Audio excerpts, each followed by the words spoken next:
आप सभी बोर्ड के विद्यार्थियों को दुर्गा पूजा की तीसरे दिन की ढेर सारी शुभकामनाएं।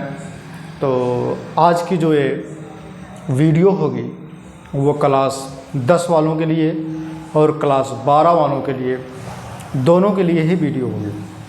ठीक है, चाहे वो क्लास 10 में हो या फिर 12 में हो, क्योंकि भैया दोनों से रिलेटेड करता है, वो दोनों से ये टॉपिक रिलेटेड करता है, तो इसलिए दोनों मिक्स करके हम पढ़ा देंगे। ठीक है, हालांकि जो भी पढ़ाया जाएगा दोनों के लिए जो है बहुत ही भरपूर मात्रा में रहेगा, क्योंकि लो से हाई लेवल तक मैं पढ़ाऊँगा, इसलिए उसमें 10 वाले भी उसको पढ़ सकते हैं और 12 वाले भी पढ़ सकते हैं।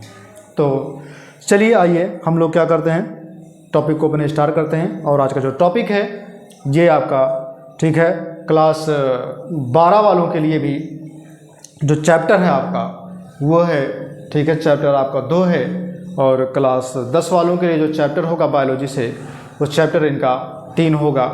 ठीक है, तो चलिए आइए हम लोग क्या करते हैं, इसके टॉपिक को पढ़ते हैं। मानव के शुक्राणु को पढ़ते हैं। शुक्राणु की संरचना के बारे में पढ़ेंगे, स्ट्रक्चर ऑफ, ठीक है, स्पर्म। क्या पढ़ेंगे? स्ट्रक्चर ऑफ स्पर्म, यानी कि पढ़ेंगे शुक्राणु की संरचना। तो याद रखिएगा, अगर हम शुक्राणु की संरचना की बात करें, ये क्या होगा? शुक्राणु की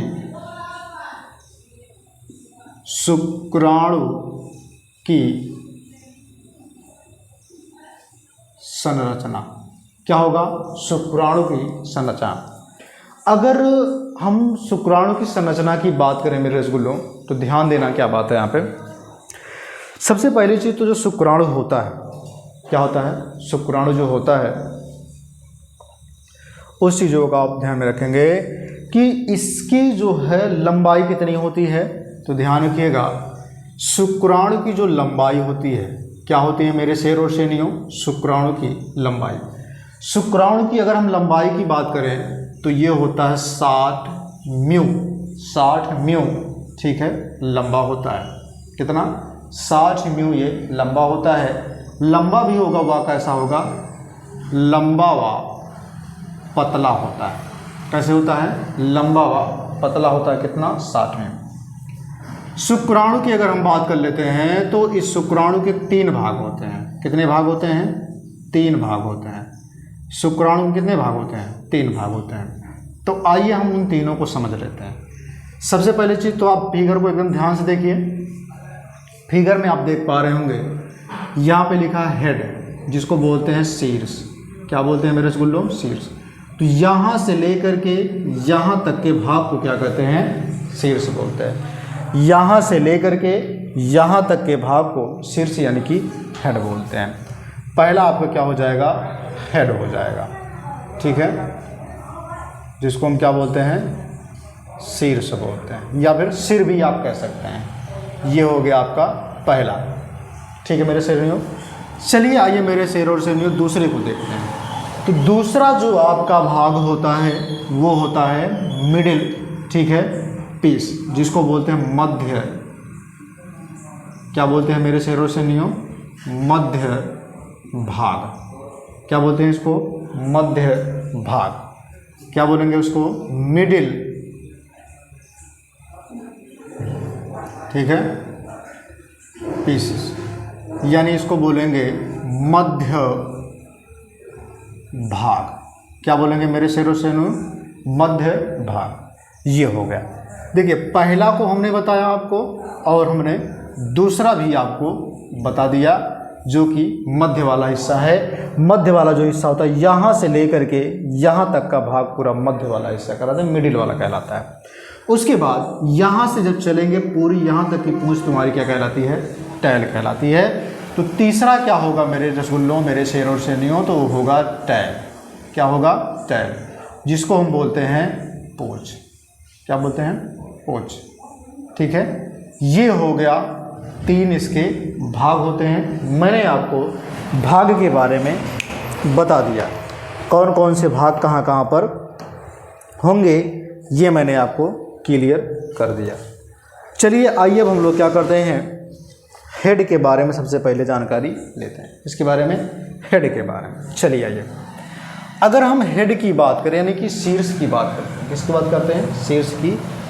तो शीर्ष में याद रखिएगा मेरे रसगुल्लों, सबसे पहली चीज़ तो ये जो शीर्ष होता है ये शुक्राणु का एक मेन हिस्सा होता है, इसलिए हम कहते हैं अग्र वाले भाग को मुख्य भाग बोलते हैं। इसको हम क्या बोलते हैं? अग्र भाग भी कहते हैं, और इसी को हम बोलते हैं ये मुख्य भाग होगा। क्या होगा? मुख्य भाग होगा। ठीक है, ये एक चीज़ समझ में आया। दूसरा चीज़, ये होता कैसे है? तो आप देख रहे हैं कि ये अंडाकार है। कैसा है? ये वाला हिस्सा कैसा है? अंडाकार है। क्या है? ये अंडाकार तो होता है, लेकिन इसमें अंडाकार केंद्रक भी पाया जाता है। यानी इसमें जो केंद्रक होगा, कौन होगा मेरे रसगुल्लों? न्यूक्लियस जो होगा। कौन होगा? न्यूक्लियस। जो केंद्रक होगा वो कैसा होगा? तो वो होगा अंडाकार होगा। कैसा होगा? अंडाकार। ठीक है, कैसा होगा? अंडाकार होगा। तो मुझे लगता है कि चीज़ें आपको समझ में आ रही हैं। ठीक है, अगर चीज़ें आपको समझ में आती होंगी तो आप लोग लाइक और शेयर कर दीजिएगा। ये मैंने बताया कि आपको ये अंडाकार मिलते हैं, ये चीज़ हो गई। अब आगे मैं अगर बात करूँ, ठीक है, तो ध्यान दीजिएगा, इसी केंद्रक में गुणसूत्र होते हैं। इसी केंद्रक में क्या होते हैं? गुणसूत्र होते हैं। क्या होते हैं? गुण सूत्र होते हैं, जिसको हम क्रोमोसोम कहते हैं। और ये जो गुणसूत्र होते हैं ये पुरुष में पाया जाता है। तो इसमें ध्यान लीजिए, X और Y गुणसूत्र होंगे, और जिसकी संख्या कितनी होगी? 46 होगी। कितनी संख्या होगी मेरे रसगुल्लों? 46 होगी। ठीक है, अब समझिएगा, X और Y गुणसूत्र होते हैं, ये भी हमने बता दिया। कितनी संख्या होगी ये भी हमने बता दिया। अच्छा, ये गुणसूत्र जो होंगे ये क्या काम करेंगे? तो आनुवांशिक का काम करते हैं। गुणसूत्र किसका काम करते हैं? तो ये आनुवांशिक का काम करते हैं। किसका काम करते हैं? आनुवांशिक का कार्य करते हैं। किसका कार्य करते हैं? आनुवांशिक का कार्य करते हैं। कौन? गुणसूत्र। इसका मतलब क्या है कि ये माता पिता के लक्षण को ले लेंगे और इसी केंद्रक में रख लेंगे, और इसी क्रोमोसोम को लेकर के जा कर के कहाँ पे कर देंगे? जब महिला से वो फर्टिलाइज हो जाते हैं, ये शुक्राणु जा कर के वहाँ पे जब मिल जाते हैं, ठीक है, तब क्या होता है? जो बच्चा, उसकी संतान, जो नई पीढ़ी उसकी जो आने वाली रहती है, उसके जो माता, उसके जो पिता होंगे, पिता का जो गुण होगा उस बच्चे में ट्रांसफ़र हो जाएगा। ठीक है, स्थानांतरित हो जाता है। आगे बात करते हैं कि मनुष्य में जो होता है, अगर मैं बात करूं तो ये जो है आनुवांशिक का कार्य तो करता है, यानी कि लक्षणों को कहाँ पहुंचाता है ये? ठीक है, संतानों में पहुंचाता है। कहाँ पहुंचाता है? लक्षणों को संतानों में। कहाँ? संतानों में भेजता है। कौन सा लक्षण? जनक वाला लक्षण। कौन सा लक्षण? जनक वाला लक्षण को ये भेजता है, यानी कि स्थानांतरित कर देता है। उसके बाद मनुष्य में जो इसका आकार होता है वो कैसे दिखता है? तो अगर हम बात करें, ये जो आपको दिखाई देता है शीर्ष वाला, यानी कि हेड वाला, ये हेड जो होता है ये कैसे दिखता है? तो हेड की अगर मैं बात करूं तो ये चम्मच के आकार का होता है। कैसे होता है? चम्मच, ठीक है, के आकार का होता है। कौन होता है? शीर्ष वाला। चम्मच के आकार का आप ये इसको देख पा रहे हैं कि चम्मच के आकार का आपको दिखाई दे रहा है। ठीक है, आगे बात कर लेते हैं। जब इसमें चम्मच के आकार होगा तो इसमें क्या होगा? केंद्रक के इसके जस्ट पीछे कुछ चीज़ें पाई जाती हैं। तो इसमें जो केंद्रक होगा क्या होगा? न्यूक्लियस जो होगा उसके केंद्रक में क्या पाया जाएगा? तारक केंद्र पाया जाता है। क्या पाया जाता है? तारक केंद्र। यानी कि ध्यान से सुनिएगा, केंद्रक के पीछे, इसके पीछे, यानी कि केंद्रक एक, तो केंद्रक के पीछे न्यूक्लियस को क्या बोलते हैं? केंद्रक बोलते हैं। क्या बोलते हैं? केंद्रक बोलते हैं। ये शीर्ष हो गया, केंद्रक हो गया। ठीक है, इसी केंद्रक के पीछे तारक काय होते हैं, जिसको हम क्या बोलते हैं? सेंट्रो। ठीक है, क्या बोलते हैं इसको? सेंट्रियोल्स बोलते हैं। क्या बोलते हैं इसको? सेंट्रियोल्स बोलते हैं, ठीक है, सेंट्रियोल बोलते हैं। ये हो गया, ठीक है। इसी केंद्र के पीछे तारक केंद्र जो होता है ये पाया जाता है। समझ में आई इतनी बात? मैंने आपको जो चीज़ें बताई हैं उस चीज़ों को आप समझ पा रहे होंगे। धीरे धीरे आगे मैं बात कर लेता हूँ। देखिए, ये केंद्रक के बारे में, इसके पीछे क्या होता है, तारक काय होता है, मैंने आपको इतना बता दिया। इसे समीपस्थ तारक केंद्र, मतलब इस तारक केंद्र को समीपस्थ भी बोलते हैं। क्या बोलते हैं? समीपस्थ तारक केंद्र कहते हैं, ठीक है। यानी कि ये समीप वाला होता तो इसे हम क्या बोलेंगे?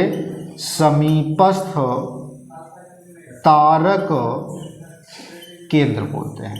क्या बोलते हैं? समीपस्थ तारक केंद्र बोलते हैं, समीपस्थ तारक केंद्र बोलते हैं।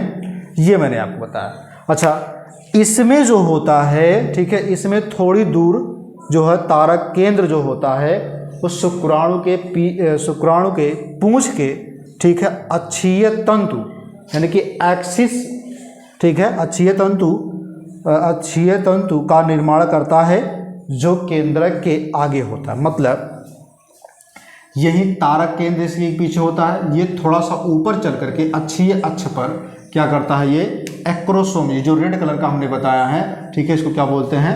एक्रोसोम बोलते हैं।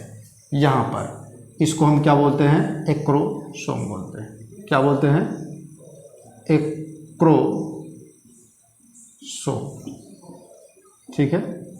एक्रोसोम की अगर हम बात करें तो एक्रोसोम कहाँ होता है? तो केंद्रक के जस्ट ऊपर होता है, जो तारक काय जो है अक्षीय तंतु पर ये इसका निर्माण करता है, ठीक है।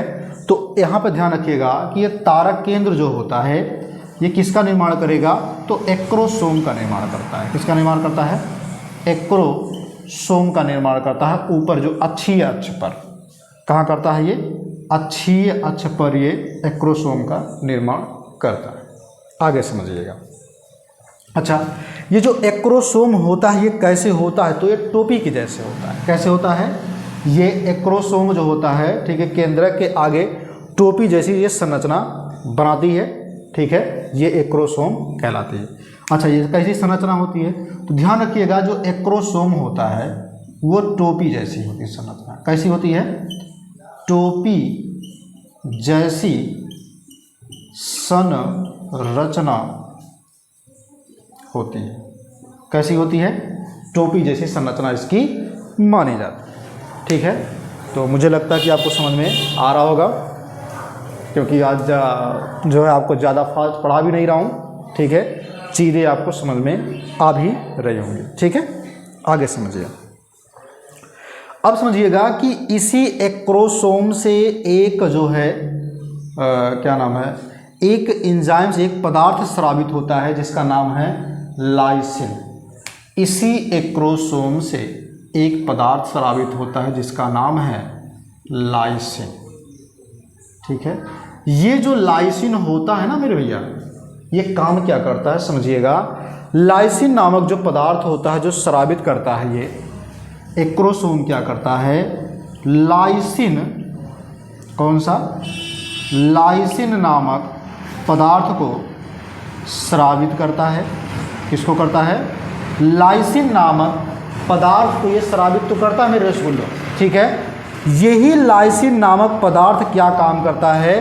जब ये शुक्राणु जा करके अंडाणु से मिलेंगे तो यही लाइसिन नामक जो है पदार्थ जो होगा, ये जो अंडाणु होता है, अंडाणु को, ठीक है, अंडाणु की जो परत होते हैं, जो क्या बोलते हैं उसको, कोरोना और रेडिएटा, जो दोनों परत होते हैं, उसको तोड़ने का काम लाइसिन करता है। जब उसको तोड़ देगा तो शुक्राणु क्या होंगे? शुक्राणु के केंद्रक अंदर की तरफ चले जाएंगे। यानी कि समझिए, जैसे मान लेते हैं ये अंडाणु है, इसके बीच में जो केंद्रक है, यहाँ से शुक्राणु ये गया है, ठीक है, यहाँ शुक्राणु।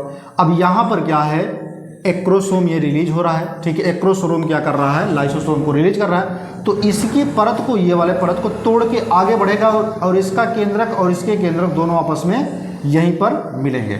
जब दोनों आपस में दोनों केंद्रक मिलेंगे तब क्या होंगे, यहीं पे फर्टिलाइजेशन की प्रक्रिया पूर्ण रूप से क्रिया करने लगेगी। यानी कि 23 जोड़ी इसके मिलेंगे, 23 इसके मिलेंगे, 23 उस उधर से आएगा, तो 23 टोटल कितने हो जाएंगे, 46। तो बच्चे में कौन से कितने गुणसूत्र हो जाएंगे, 46 हो जाएंगे। इतना मैंने आपको बताया, ठीक है। अभी मैं आपको गुणसूत्र के बारे में नहीं बता रहा हूँ, खाली थोड़ा बहुत आप जान लीजिए। जब मैं आपको पढ़ाऊँगा गुणसूत्र के बारे में तो आपको वहाँ पर बताऊँगा। तो ये पूरी प्रक्रिया रही किसके बारे में, हेड के बारे में, जो मैंने बता दिया। किसके हेड के बारे में, तो शुक्राणु के संरचना में हेड की टॉपिक के बारे में, ठीक है।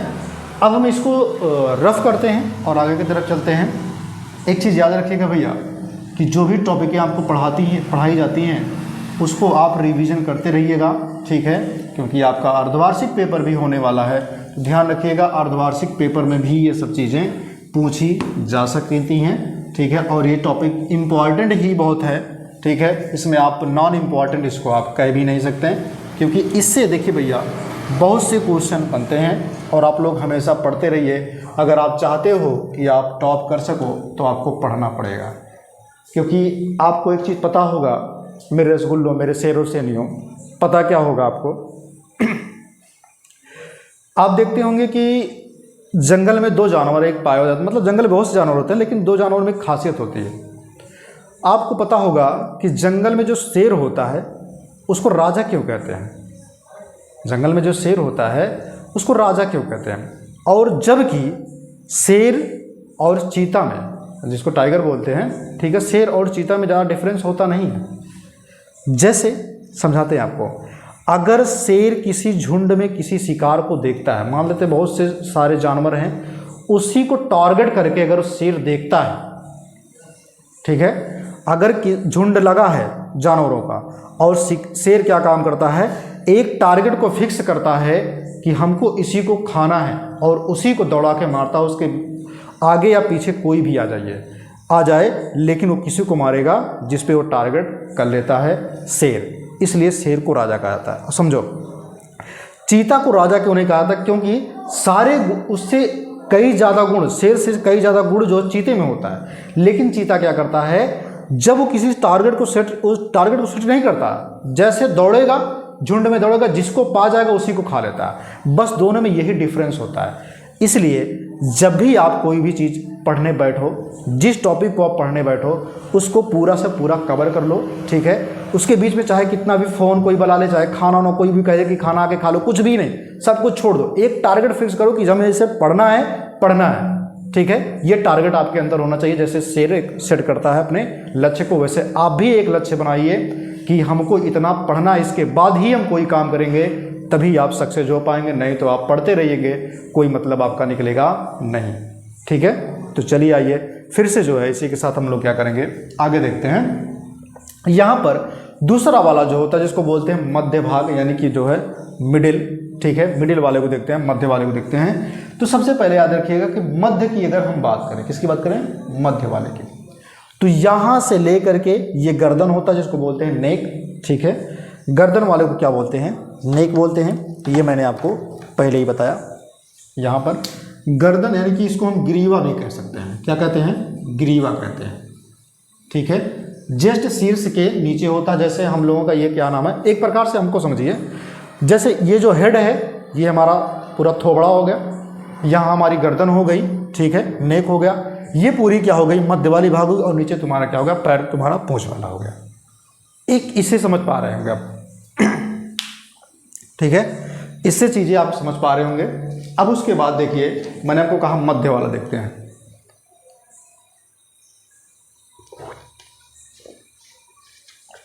क्या देखेंगे, मध्य वाला। मध्य वाला समझिए ध्यान से।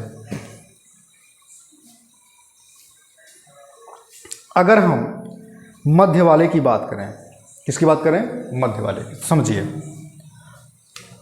तो यहां पर इस भाग से कम मात्रा में क्या होता है, कोसा द्रव्य उपस्थित होता है। यानी कि मिडिल वाले भाग में, इस भाग में कम मात्रा में कोसा द्रव्य इसमें उपस्थित होता है।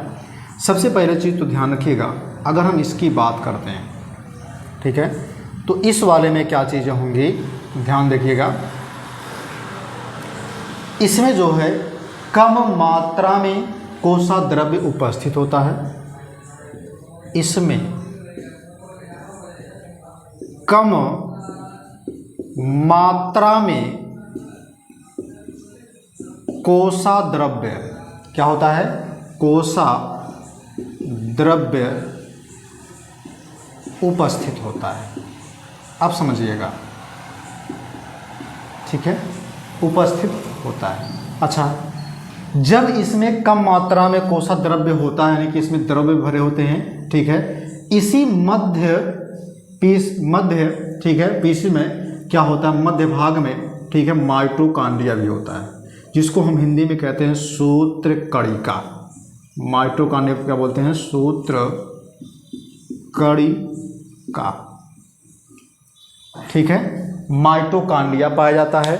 आप देख पा रहे हैं कि ये जो टेढ़ी टाढ़ी संरचना आपको दिखाई दे रही है, ये गोल राउंडिंग में होता है। कैसे होता है, राउंडिंग में होता है। इस प्रकार से आप देख पा रहे होंगे। इसको हम क्या बोलते हैं, जो नीले कलर से हमने बनाया है उसको बोलते हैं माइटोकांड्रिया। तो इसमें जो होता है मेरे रसगुल्लो, ध्यान रखिएगा, इसमें जो द्रव होता है वो भी कौन सा द्रव, कोसा द्रव, ठीक है। तो जो कोसा द्रव होता है वो कम मात्रा में यहाँ पर पाया जाता है, ठीक है। आगे समझिए, आगे जो मैं आपको बताना चाह रहा हूँ, ठीक है। इसमें जो है ये माइटोकांड्रिया क्या काम करता है इसको समझिएगा, ठीक है। माइटोकांड्रिया, इनमें जो कोसा द्रव्य होता है ना भैया, ठीक है, कोसा द्रव्य को, ठीक है, मैंचिट कोसा द्रव्य कहते हैं। कोसा द्रव्य को क्या कहते हैं, कोसा द्रव्य को मैनचिट कोसा द्रव्य कहते हैं।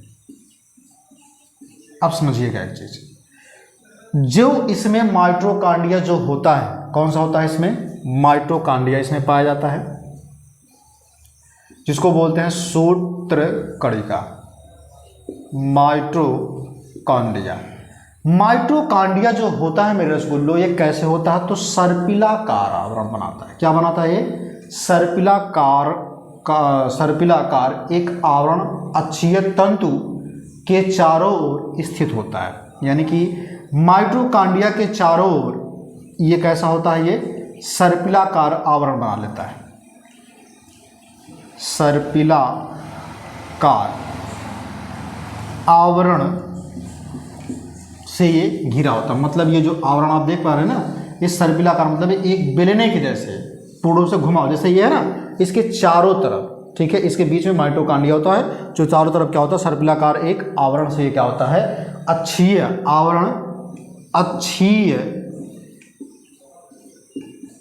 तंतु से, ठीक है, तंतु के चारों ओर से स्थित होता है। और सुनिए, माइटोकांड्रिया इसमें उपस्थित होने के कारण मध्य भाग को, ठीक है, क्या कहते हैं, पावर हाउस भी कहते हैं। क्या कहते हैं, पावर हाउस कहते हैं।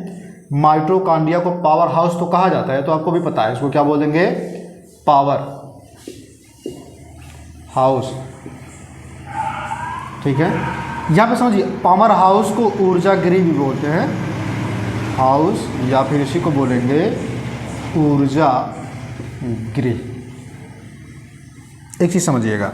अच्छा, ये मध्य भाग जो होता है, ध्यान रखिएगा, शुक्राणु का, ठीक है, मध्य भाग, शुक्राणु का मध्य भाग जो होगा, ये भी तुम्हारा क्या कहलाता है, पावर हाउस कहलाता है। क्यों कहलाता है, क्योंकि इसमें माइटोकांड्रिया पाया जाता है। अब समझिएगा, माइटोकांड्रिया जो होता है, क्या होता है, माइटोकांड्रिया जो होता है मेरे रसगुल्लों, मेरे शेर और सेनियों, ये क्या काम करता है, ये जो शुक्राणु होते हैं उसको जो है ऊर्जा प्रदान करता है। ये क्या काम करता है, शुक्राणु को, यानी कि स्पर्म को ऊर्जा प्रदान करता है। क्या प्रदान करता है, ऊर्जा प्रदान करता है। ये मैंने आपको बताया, ठीक है। तो मैंने आपको पूरा बता दिया। पहला हो गया शीर्ष, दूसरा मध्य हो गया। मध्य के बारे में भी मैंने आपको चीज़ें बताई। अब हम चलते हैं टैल के बारे में। किसके बारे में देखेंगे? टैल यानी कि पूंछ के बारे में समझते हैं, ठीक है। उसके बाद कुछ इंपॉर्टेंट शॉर्ट्स के बारे में भी देखेंगे, ठीक है। तो अब आपने जो है उस चीज़ को पढ़ लिया है जो कि आपने पढ़ा अभी को, मध्य भाग। क्या पढ़ा आपने? मध्य भाग। आइए अब हम लोग क्या करते हैं, पढ़ते हैं टैल वाला यानी कि पूंछ वाला पढ़ते हैं, ठीक है।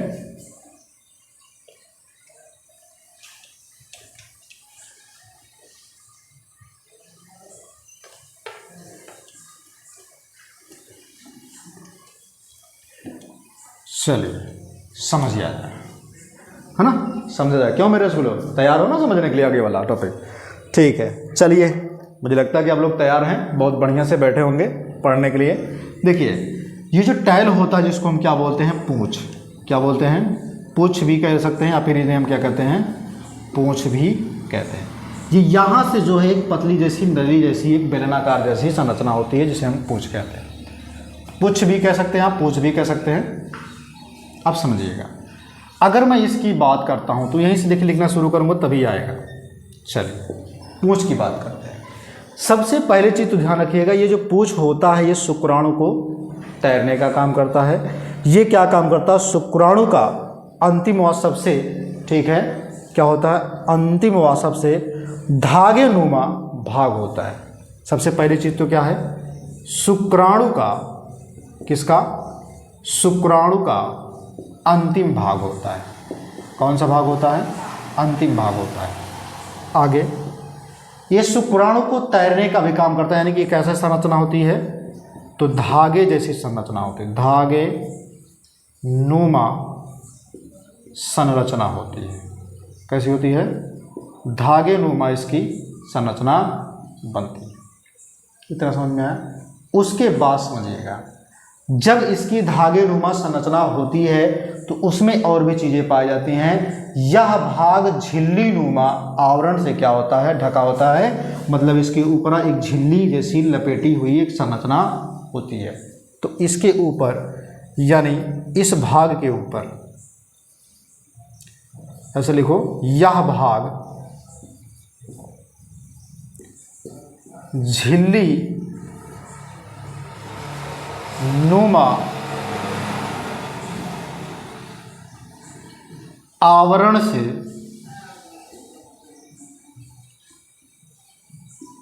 ढका होता है। ये समझ में आ रहा है आपको? आगे समझिएगा। जब ये ढका होता, पूंछ के कारण ये क्या करते हैं, इनमें जो है ये जिनकी संरचना जो है कसाब की भांति होती है। अच्छा, ये जो पूंछ होता है, पूंछ की संरचना कैसी होती है? तो ये कसाब की भांति होती है। कैसी होती है? कसाब। कसाब ही कह लीजिए या फिर कसाब, जिसको बोलते हैं फ्लैजिला। कैसी होती है? कसाब की जैसी, यानी कि कसाब की भांति इसकी संरचना होती है। भांति संरचना होती है, कसाब की भांति इसकी संरचना होती है, जो क्या काम करता है? तैरने का काम करता है। क्या काम करता है? तैरने का एक काम करता है। ये शुक्राणु को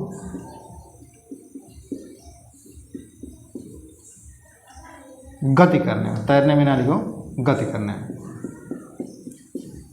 गति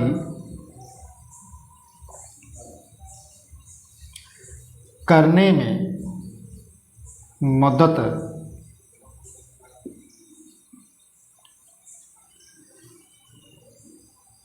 मदद करता है। ठीक, तो ये रहा, मैंने आपको बताया शुक्राणु के बारे में। पूरे स्टेप बाय स्टेप करके मैंने एक एक करके इसके भाग को समझाया। अब हम लोग क्या करेंगे?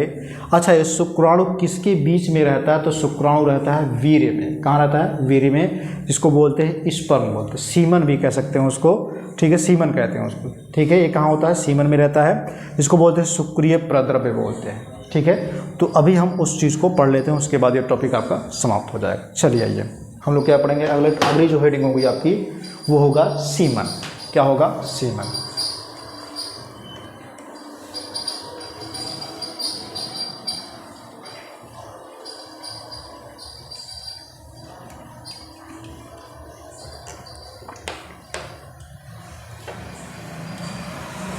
चलिए आइए हम लोग देखते हैं सीमन के बारे में। ठीक है, अगर हम इसकी बात कर लें, सीमन की बात करें, किसकी बात करें? सीमन। तो यहाँ पे ध्यान रखिएगा, सीमन जिसको हम बोलते हैं वीर्य कह सकते हैं, या आप लोग कहते हो ना बीज बोलते हैं, तो बीज, ठीक है, बीजिया गिराए कि नाना, ऐसा है, बीज हो गया। और इसी को बोलते हैं शुक्रिय प्रद्रव्य बोलते हैं, शुक्रिय प्रद्रव्य। ये हेडिंग्स हैं, समझिए इस चीज़ को। सबसे पहले चीज़ तो ध्यान रखिएगा, ये जो शुक्राणु होते हैं ना, शुक्राणु जो होते हैं, शुक्राणु तथा शुक्र नलिका, ठीक है, शुक्राणु तथा शुक्र नलिका से स्रावित जो शुक्राशय से प्रोस्टेट ग्रंथियां जो निकलती हैं एवं काउपर ग्रंथियों का मिश्रण होता है। शुक्राणुओं, ये जो स्पर्म होता है, इसी स्पर्म में क्या क्या चीज़ें होती हैं? सबसे पहले चीज़ तो जो होता है, इसमें शुक्राणु होते हैं प्लस शुक्र नलिका होता है इसमें शामिल, शुक्र नलिका, शुक्र नलिका प्लस इसमें होता है प्रोस्टेट, यानी कि शुक्राशय होता है, शुक्राशय होता है प्लस प्रोस्टेट ग्रंथि होती है, ठीक है, और भी चीज़ें होती हैं इसमें, प्लस करके यहाँ पर लिख देता हूँ, इसको बोलते हैं काउपर ग्रंथि, काउपर ग्रंथि, ठीक है। तो काउपर ग्रंथि से स्रावित ये मिश्रण होता है, इन सब से जो चीज़ें स्रावित होती हैं, स्रावित, ठीक है, मिश्रण क्या कहलाता है? वीर्य कहलाता है। क्या कहलाएगा? वीर्य कहलाएगा। ये इतना समझ में आएगा किस किस चीज़ का मिश्रण होता है, ये मैंने आपको बता दिया। चलिए आगे भी देखते हैं।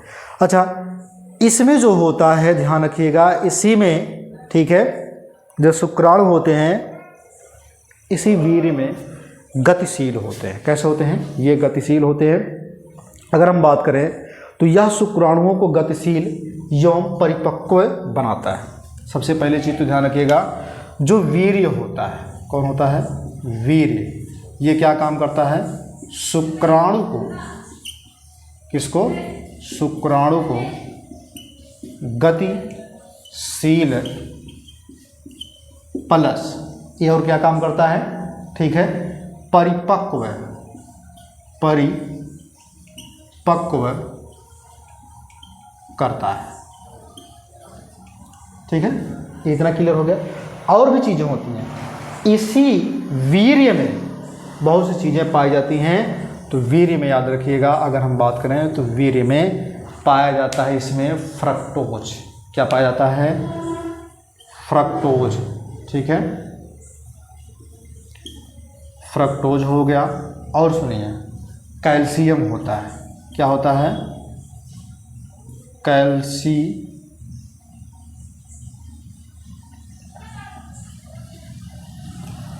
कैल्शियम हो गया। और भी चीज़ें होती हैं, प्लस एंजाइम भी होता है। इसमें क्या होता है? एंजाइम, ठीक है। यानी कि वीर्य में ध्यान रखिएगा, जो जिसको आप बीज बोलते हैं, सीमन में फ्रक्टोज भी होता है, कैल्शियम भी होता है, और उसी के साथ साथ कुछ एंजाइम्स भी पाए जाते हैं। इसीलिए इसका जो पीएच मान होता है, इसका जो पीएच मान होता है वो कितना होता है? तो अगर हम इसके पीएच मान की बात करें तो वो होगा 7.3 से लेकर के 7.5 तक होता है। 7.3 से लेकर के 5 तक होता है जब कोई भी चीज़ जिसका भी पीएच मान 7 से ऊपर हो तो वो क्षारीय होता है। तो इसका मतलब क्या है, ये क्षारीय प्रवृत्ति का होगा, ये क्षारीय प्राकृति का होगा, क्षारीय प्रकृति का ये होगा। अगर 7 से कम होता तो अम्लीय होता और 7 होता तो उदासीन होता। ना तो आप अम्ल कह सकते हो उसे, ना तो आप उसे क्या कह सकते हैं, ना तो उसे आप क्षार कह सकते हैं। ठीक है, ये अब सुनिएगा, ये जो वीर्य होता है ना मेरे स्कूलों, इसको और चीज़ समझिएगा। वीर्य जो होता है ये दुधिया रंग का होता है। कैसा होता है, दुधिया रंग का होता है।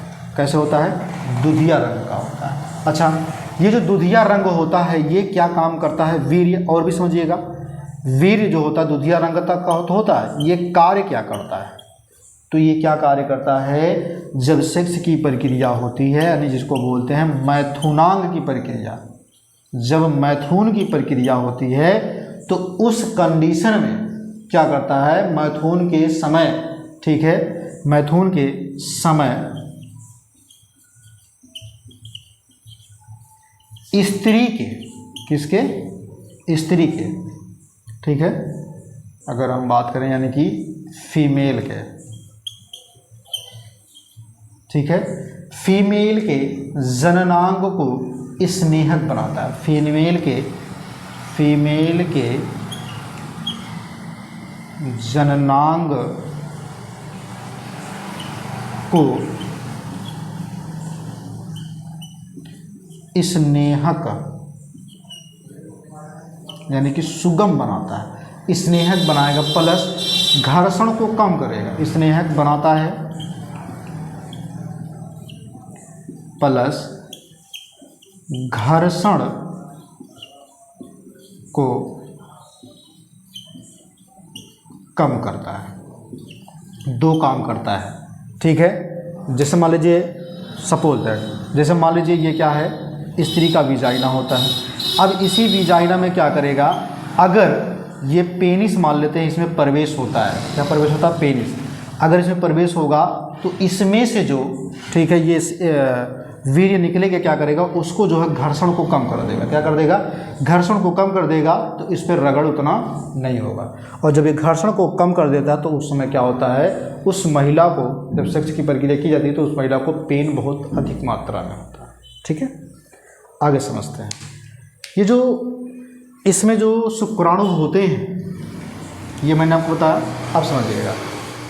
मनुष्य में जो शुक्राणु होते हुए कितना निकलते हैं, तो ये जो वीर्य होता है लगभग कितना ml निकलता है, तो वीर्य एक बार में 3.5 ml निकाला जा सकता है। एक बार में वो शरीर से बाहर निकाला जाता है। ठीक है, अब सुनिएगा, इसी 3.5 ml में लगभग कितना, लगभग, ठीक है, 60 करोड़, कितना करोड़ भैया, 60 करोड़ शुक्राणु होते हैं। अब सोच लीजिए, इतने शुक्राणु, बाकी और सभी शुक्राणु नष्ट हो जाते हैं, कोई मतलब नहीं निकलता। उसमें से केवल एक ही या दो ही शुक्राणु जो है फर्टिलाइजेशन की प्रक्रिया कर पाते हैं, बाकी सब क्या होते हैं, खराब हो जाते हैं। तो इतनी चीज़ें मुझे लगता है कि आपको समझ में आई होंगी। और भी हम कुछ इस तरह आपको देते हैं। अब समझिएगा, ये जब शुक्राणु जब अंदर जाते हैं तो अच्छे में समझिएगा कि किस प्रकार से जुड़वा बच्चे पैदा होते हैं, ये भी मैं आपको यही बता देता हूँ, समझिए।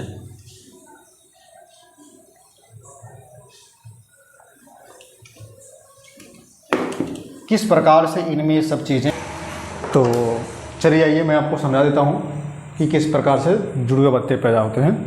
समझिए, जैसे मान लीजिए यहाँ पर एक अंडाणु, ये मादा का है, मादा अंडाणु है,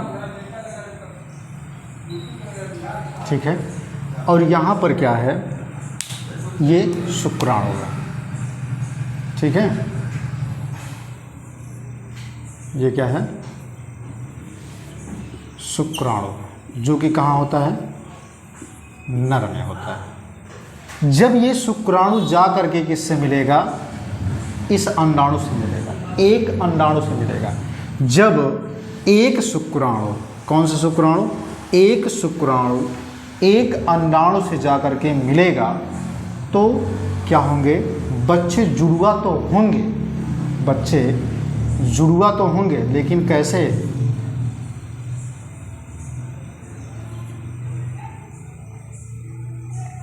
बच्चे अगर हम बात करें उनको समझिए, एक चीज़ सब समझा देते हैं। जैसे ये हो गया और इधर ये मिला, तो इस कंडीशन में बच्चे कैसे होंगे, जुड़वा होंगे।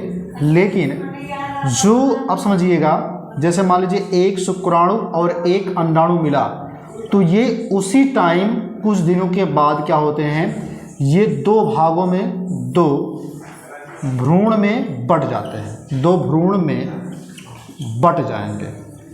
ठीक है, जब ये दो भ्रूण में बट जाते हैं तो उस कंडीशन में क्या होगा, जो बच्चा पैदा होगा एकदम हूबहू सेम शक्ल का होगा, जो चीज़ इसमें होगा वो चीज़ इसमें भी पाया जाएगा, क्योंकि एक ही भ्रूण से दो अलग अलग भ्रूण बन रहे हैं, तो इसलिए इसमें ये दोनों एकदम सेम होंगे, एकदम समान होंगे, समान बच्चे एकदम होंगे। कैसे होंगे, समान बच्चे होंगे।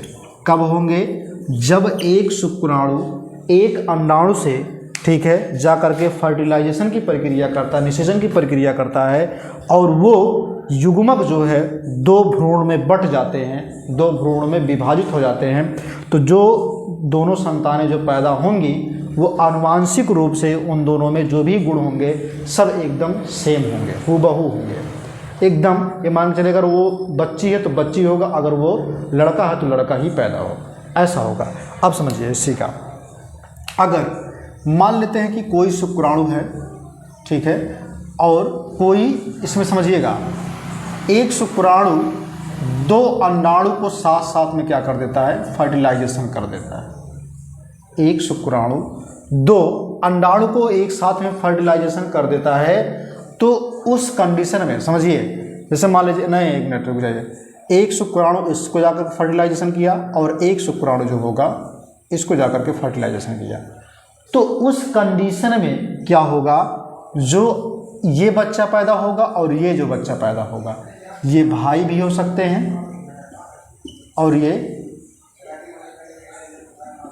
बहन भी हो सकता है, मतलब दोनों अलग अलग हो सकते हैं, मतलब इनकी लिंग में भी चेंजेस हो सकते हैं, ये असमान संतान ये कहलाएंगे। जब दो अंडाणु से दो शुक्राणु मैच करते हैं, ठीक है, तो उस कंडीशन में एक भाई और एक बहन भी हो सकता है, यानी कि दोनों अलग अलग हो सकते हैं। या फिर इस तरह का समझिए, जब दो अंडाणु, जो अंडाणु से एक शुक्राणु मैच करता, तब भी ये प्रक्रिया हो सकती है, क्योंकि आपको पता है कि शुक्राणु में X और Y गुणसूत्र होते हैं और अंडाणु में XX गुणसूत्र होते हैं। जब भी एक X जाकर के मिलेगा उससे XX मिल जाएंगे तो बच्ची पैदा होगा, अगर XY मिल जाएंगे तो बच्चा पैदा होगा। लेकिन वो अलग अलग होंगे, एकदम हूबहू नहीं होंगे, वो थोड़ा बहुत भिन्न तो होंगे। ठीक है, ये इतनी समझ में आ गया। ठीक है, शुक्राणु जो होते हैं कुछ बिना पूंछ वाले होते हैं, कुछ ऐसे होते हैं जो बिना पूंछ के होते हैं, कुछ ऐसे होते हैं जो पूंछ वाले होते हैं। तो जो बिना पूंछ वाले होते हैं उनका तो कोई काम नहीं होता तैर के, क्योंकि आगे जा नहीं पाएंगे। ठीक है, वो गति करके आगे जा नहीं पाएंगे क्योंकि उनमें पूंछ तो होगा नहीं, और जो इनमें पूंछ होगा वो गति करके आगे चले जाएंगे और वो अंडाणु से जाकर के मिलेंगे और वहीं पर फर्टिलाइजेशन की प्रक्रिया शुरू होगी। ये रहा शुक्राणु के बारे में। तो इतना ही चीज़ आपको बताना था। तो आज की जो वीडियो है यहीं तक, फिर मिलेंगे नए वीडियो में नए तरीके से। तब तक के लिए आप लोग हंसते रहिए, मुस्कुराते रहिए, अपने टॉपिक को पढ़ते रहिए। जय हिंद, जय भारत।